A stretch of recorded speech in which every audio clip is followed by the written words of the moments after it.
Hello friends, ఎలా ఉన్నారు? ప్రాచీన కాలం నాటి ఒక కథ ఇది. ఒకసారి ఓ కుర్రాడు పని మీద పక్క రాజ్యంలోని ఒక ఊరికి వెళ్తాడు.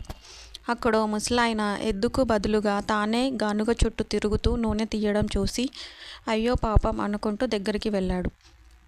ఇలా ఎంతసేపని తిరుగుతారండి, కష్టంగా లేదా అని అడిగాడు. దానికి ఆ పెద్దాయన దిగులు పడకబ్బాయి, రేపటికి అంతా మారిపోవచ్చు అని బదులిచ్చాడు.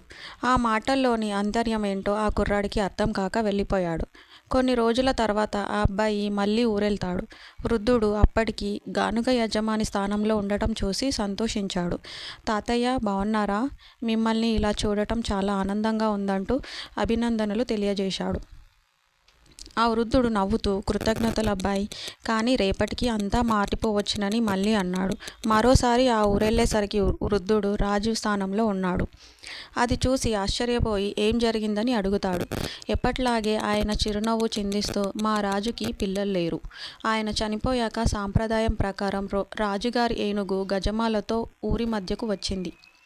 అందరితో పాటు నేను అక్కడే నిలబడి ఉన్నాను. ఏనుగు ఆ గజమాలని నా మెడలో వేసింది. అంతే, రాజునైపోయాను అని చెప్పాడు. పోనీలేండి, మంచి జరిగింది కదా అనగానే, ఏమో అబ్బాయి, రేపటికి అంతా మారిపోవచ్చని అదే పాత పాట పాడాడు పెద్దాయన. ఇంకొంతకాలం గడిచాక ఆ కుర్రాడు మళ్ళీ అక్కడికి వెళ్ళాడు.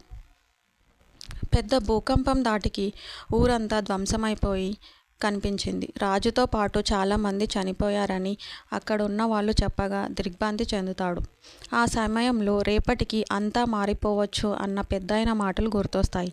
ఆయన చెప్పినట్టే మళ్ళీ మంచి రోజులు వస్తాయి అనుకుంటూ వెళ్ళిపోతాడు.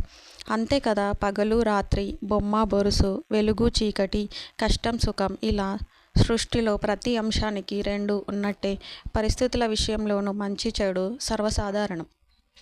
చాలామంది ఆ సంగతి మర్చిపోతుంటారు. ఇంకొందరు కాలం కలిసొచ్చి కాస్త స్థాయి పెరిగితే గర్వం ప్రదర్శిస్తుంటారు. నడమంత్రపు సిరో మంచి పేరు రాగానే మా అంతటి వారు లేరని విర్రవీగుతారు. అందరికీ ఏదీ శాశ్వతం కాదని, వచ్చేవన్నీ వెళ్ళిపోవడానికే తప్ప ఉండటానికి కాదని తెలుసుకోవాలి. రేపటి రోజు తప్పకుండా ఉంటుందని అనుక్షణం గుర్తు చేసుకోవాలి. Thank you friends. వీడియో నచ్చితే సబ్స్క్రైబ్ చేయండి. Thank you.